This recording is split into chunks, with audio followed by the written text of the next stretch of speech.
Hey guys, welcome back to my channel AR anime world. I hope आप सभी लोग बहुत अच्छे होंगे। और आज मैं एक्सप्लेन करने जा रहा हूँ बुक ऑफ एस्पर का एपिसोड 481। जो लोग डेली अच्छे कमेंट्स करते हैं उनके नाम हैं सुधारनी दास, मोहम्मद मद खालिद और सौरभ क्रिएटर और लास्ट में आकाश समर्थ। बिना किसी देरी के वीडियो को स्टार्ट करते हैं। तो हमने पिछले एपिसोड में देखा था जो वेनरेबल सी होते हैं वो उन सबसे कहते हैं पूर्वजों ने नेपोटिज्म से बचने के लिए ये रूल्स बनाए थे जिससे कि सेक्ट को रेन होने से बचाया जा सके। भले ही जूफेन या फिर और दूसरे लोग, और भले ही उनके अंदर पोटेंशियल और स्ट्रेंथ है और दूसरे लोगों से सेक्ट में बेस्ट है, और ये सभी लोगों ने देखा है। बट यहाँ पर सेक्ट के रूल भी है। अब मैं यहाँ पर थोड़ा सा शॉर्ट में एक्सप्लेन करूंगा। इस पूरे के पूरे चैप्टर में फालतू की बातें हैं तो मैं तुमको इसको शॉर्ट में एक्सप्लेन कर दूंगा। तो फिर ऐसे ही एल्डर सी जो होते हैं और जो उनके साथ दूसरे लोग होते हैं वो लोग लेबर ऑफिस के अगेंस्ट में ऐसी ही बातें कर रहे हैं, और जो लेबर ऑफिस के एल्डर्स थे वो सभी लोग इसके लिए एग्री हो गए थे। बट इनर सेक्ट के जितने भी एल्डर्स थे सभी लोग इसके अगेंस्ट और थे। फिर वहाँ पर 3 हेल के फिंड्स आ जाते हैं, फिंडियंग, फिंडियांग, फिनगोई। फिर जब ये लोग आते हैं ये लोग भी जू फैन के सपोर्ट में बात कर रहे होते हैं। जू फैन को इलाइट बनाना चाहते थे। ऐसे ही ये लोग वेनरेबल सी से बहस कर रहे थे। जो वेनरेबल सी थे इनके आगे भी कुछ भी नहीं बोल रहे थे। और फिर यहीं पे सीन कट होता है और फिर हमें सिमेट्री का सीन दिखाया जाता है जो कि मोस्ट पॉपुलर प्लेस बन चुकी थी। और वहाँ पर एक लड़का और लड़की अपीयर होते हैं और वो लोग कहते हैं क्या यही लेबर ऑफिस है जिसने पूरे सेक्ट को परेशान किया है? और यह इलाइट लेबर ऑफिस लंबे समय से नहीं है तब भी ये इनर सेक्ट को बर्बादी के करीब ले आया है। और ये सब देखने से ऐसा लगता है कि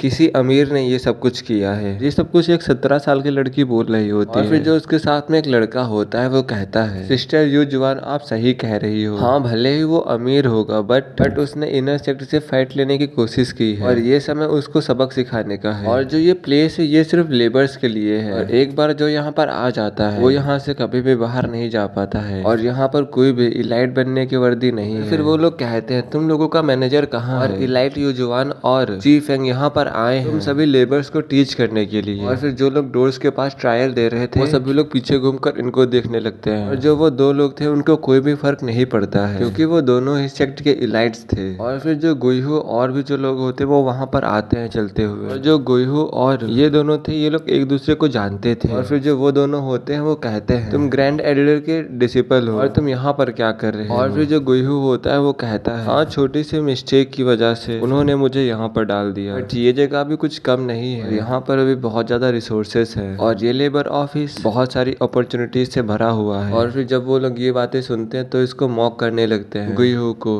और वो लोग कहते हैं क्या लेबर ऑफिस अपॉर्चुनिटीज से भरा हुआ है? तुम मुझे हंसाने की कोशिश मत करो। और आज हम लोग मेक श्योर करेंगे कि आज के बाद कोई भी लेबर ऑफिस ना रह जाए। और जब ये सारी बातें टी यंग सुनता है उनकी तरफ गुस्से से बहुत तेज चिल्लाता है। और जब यू जुआन टाई यंग को देखती है सीनियर ब्रदर टी यंग, भले ही आप लेबर ऑफिस में आ गए हो और तो और मुझे लगता है कि आप इसी के लिए बने हैं और लेबर ऑफिस जैसी जगह ही सिर्फ आपको एक्सेप्ट कर सकती है इस वर्ल्ड में। और फिर जो टीयंग होता है वो कहता है बैंग यू जुआन, हम सभी जानते हैं कि वास्तव में क्या हुआ था और तुम सिर्फ इंडियन स्टेज की 4 लेयर पर हो और तुम इलाइट डिसिपल बन गए। और ये देखकर यह साबित होता है कि तुम पिछली बार की तरह इस बार भी किसी पर निर्भर हो। और फिर यू जुआन मॉक करते हुए कहती है मुझे इससे फर्क नहीं पड़ता, जो मेरे ग्रैंडपा है वो 7th एल्डर है और इसीलिए कोई भी मुझसे इतनी जल्दी पंगा नहीं लेता, ना ही कोई इनर और ना ही कोई आउटर डिसिपल। बस तुम जैसे एक इग्नोरेंट लड़के को छोड़कर। और तुम एक टॉप आउटर डिसिपल होकर इतने डंप कैसे हो सकते हो कि तुम मुझसे पंगा लेना चाहते हो? और फिर यहाँ पर लेबर ऑफिस और इन दोनों के बीच में फाइट होती है। ये दोनों जो इलाइट डिसिपल्स होते हैं ये दोनों बहुत सारे डिसिपल्स को यंग को बहुत ज्यादा घायल कर देते हैं। और जो क्विलिंग और जूलिंग थे वो भी वहाँ पर बस देख रहे थे। वो लोग भी उनको रोकने की कोशिश कर रहे थे बट वो लोग भी इनको नहीं रोक पाए थे। और फिर दोबारा से हमें सेक्ट हॉल का सीन दिखाया जाता है जहाँ पर अभी भी डिस्कशन चल रहा होता है लेबर ऑफिस के बारे में। और फिर जो लास्ट में वेनरेबल सी होते हैं इस डिस्कशन को यहीं रोक देते हैं और कहते हैं इसके बारे में किसी और दिन डिस्कस किया जाएगा और अब हम लोग यहाँ से जा रहे हैं। और फिर जब वो लोग चले जाते हैं तो फिर यहाँ पर जो यूलिंग होती है वो वहाँ पर आती है और सेक्ट लीडर को ग्रीट करती है। और जो सेक्ट लीडर होते हैं वो उससे पूछते हैं क्या हुआ। और फिर जो यूलिंग होती है वो सब कुछ बताती है कि कैसे इलाइट डिसिपल्स लेबर ऑफिस में आए और भी लोगों को कितना हार्म किया, बहुत सारे लोग मारे भी जा चुके हैं। और फिर जो ये होते हैं वो कहते हैं इन लोगों ने बहुत अच्छा फायदा उठाया है इस मीटिंग के टाइम पे जो इनर सेक्ट के इनर डिसिपल थे। और तो और इस टाइम पर जो हाई वेनरेबल हैं वो भी सेक्युलूजन में गए हैं और इन लोगों ने इस चीज का बहुत अच्छा फायदा उठाया है। अगर हम लोग उन पर कोई एक्शन लेते हैं तो वो लोग कहेंगे कि हम लोग तो इनको चैलेंज कर रहे थे और इसीलिए हम लोग कुछ कुछ नहीं कर पाएंगे। और फिर जो जीवोये होते हैं वो कहते हैं और आखिरकार वो स्टीवर्ट जूफेन कहाँ गया। और फिर जो एल्डर बाई होते हैं वो कहते हैं स्टीवर्ट जूफेन ने मुझसे कहा था कि वो कुछ दिनों के लिए एक इम्पोर्टेंट मैटर के लिए बाहर जा रहे हैं, तो वो भी इस समय यहाँ पर नहीं थे। और फिर यहीं पे सीन कट होता है और हमें उस केव को दिखाया जाता है जो कि शांत हो चुकी थी। जो जूफेन था वो अभी भी उस हार्ड स्टोन फ्लोर पर बैठा हुआ था और अब उसका फेस दर्द में नहीं था। और उन हेवन ड्रैगन के अगेंस्ट में मौत की कड़वी लड़ाई करने के बाद जूफेन इस फाइट को जीत चुका था। और जो अब जूफेन की सोल थी वो कंप्रेस हो रही थी और ड्रैगन पावर रोमिंग के साथ और कस्प पे फ्यूजन की वजह से उसके सेंटर पे एक ड्रैगन का फॉर्म बन चुका था। और जो फ्यूजन थी वो अभी भी हो रही थी। जो फॉग थी वो उसको सोल को कवर किए हुए थी और उससे कंप्रेस कर रही थी। और फिर तभी जो हैजी फॉग होती है वो ब्रेक हो जाती है और फिर उसके अंदर से डेजलिंग लाइट बाहर निकलने लगती है और रिलीज करती है स्ट्रॉन्ग फोर्स को। और जब उसकी सोल 5 लाइट से कवर हो जाती है और फिर दोबारा से जुओफेन का माइंड पहले की तरह गंभीर हो जाता है और जुओफेन वहां पर ऐसा बैठा था जैसे कि कोई एक स्टैचू हो। फिर एक ड्रैकोनिक रोर उसके माइंड से आती है और फिर उस कलर लाइट के साथ में 4 क्लॉस और 1000 मीटर लॉन्ग ड्रैगन फॉलोड होता है। और जो प्रिस्मेटिक लाइट थी वो उसकी बॉडी में स्टक हो चुकी थी और जूफेन की बॉडी में ड्रैगन के स्किल्स को बनाने लगती है। और जूफेन की शक्तिशाली दृष्टि ने बहुत ज्यादा पावर और गरिमा पैदा की, रिलीज किया। मतलब जूफेन बहुत ज्यादा पावर को रिलीज कर रहा था। और फिर जूफेन अपनी ड्रैकोनिक आई को ओपन करता है और आसमान की तरफ देखते हुए चिल्लाता है। और जो वह ड्रैगन की पावर थी वह जिस चीज को छू रही थी वो सब कुछ खत्म हो जा रहा था, नष्ट हो जा रहा था। यहाँ तक कि जो इम्परमिनेंस 5 बैरियर था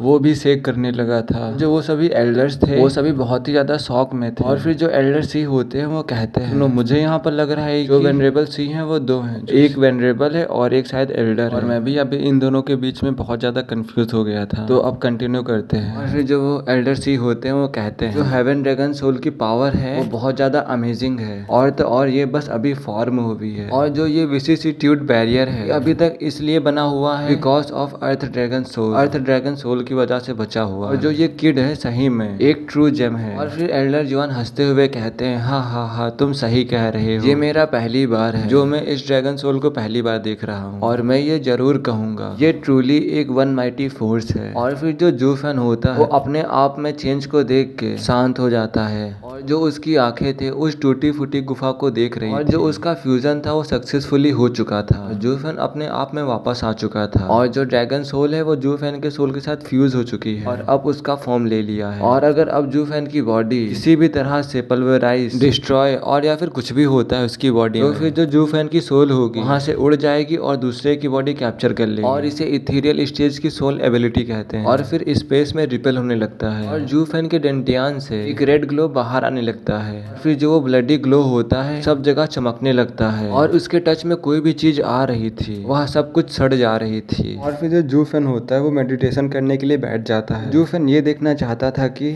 जो उसका ब्लड इन्फेंट है क्या वो भी रेडियन स्टेज पे पहुंच चुका है। और हाँ जो जूफेन था वो रेडियन स्टेज की फर्स्ट लेयर पे पहुंच चुका था। जूफेन की सोल थी वो इथेरियल स्टेज की फर्स्ट लेयर पे पहुंच चुकी थी। और फिर अब जूफेन ये चेक करना चाहता था कि जो उसका ब्लड इन्फेंट है क्या वो भी रेडियन स्टेज पे पहुंच चुका है। फिर हमें बताया जाता है जो ब्लड इन्फेंट होता है वो स्पिरिट होती है इस वर्ल्ड की और वो रेडियन स्टेज पर उसके पास ड्रेडफुल सोल पावर होती है और ये एक ब्लड ब्लेड में भी बदल सकता है, इथेरियल स्टेज की सोल को नष्ट कर सकता है। और जो उसका ब्लड इन्फेंट था वो बहुत ही ज्यादा हॉरिफाइड हो गया था और जो उसकी कल्टीवेशन थी वो भी ग्रो हो चुकी थी। और यही एकमात्र रीजन था जो सेंट पैट्रियार्च ब्लड डीमन थे उनको सेक्रेट डोमेन में एक ऑसम फिगर बना दिया था। और अब जो जूफेन था उसके अंदर बहुत ज्यादा कॉन्फिडेंट आ चुका था और अब वो इथेरियल स्टेज के एक्सपर्ट से आसानी से फाइट कर सकता है। और अब ब्लड इन्फेंट और ड्रैगन सोल उसके साथ होने के कारण वो किसी को भी आसानी से हरा सकता है। और फिर जो एल्डर जुआन होते हैं वो अपने अर्थ ड्रैगन सोल को अपनी बॉडी में वापस ले लेते हैं। और फिर एल्डर जुआन हंसते हुए कहते हैं अब जो हेवन ड्रैगन सोल है अब उसने फॉर्म ले लिया है और अब सब कुछ ठीक हो चुका है और अब तुम लोग बैरियर को रिलीज कर सकते हो। और फिर जो वो 5 लोग होते हैं वो कहते हैं यस सर। और तभी अचानक से वहां पर रेड बीट फ्लैश होता है, मतलब कि कुछ रेड टाइप की लाइट उनकी तरफ आती है और बैरियर में स्लैम हो जाती है, मतलब टकरा जाती है। उसकी वजह से जो बैरियर होता है वो हिलने लगता है। और फिर जो एल्डर सी होते हैं वो कहते हैं अब क्या हुआ और अब क्या गलत हो रहा है। और फिर अब जो ये वाला एपिसोड है यहीं पे खत्म होता है। और फिर अब हम लोग अगले एपिसोड में जानेंगे तो जूफेन की गोल्डन आई थी वो अपग्रेड हो चुकी है और जो ये ब्लड इन्फेंट है ये भी अपग्रेड हो चुका है और जो ड्रैगन सोल है वो भी इसके पास आ चुकी है। अब अगले एपिसोड में इनकी पावर्स के बारे में जानेंगे। तो फिर जिन लोगों ने सब्सक्राइब नहीं किया तो सब्सक्राइब कर दो और लाइक कर दो, शेयर कर दो, और अब मिलते हैं नेक्स्ट एपिसोड में।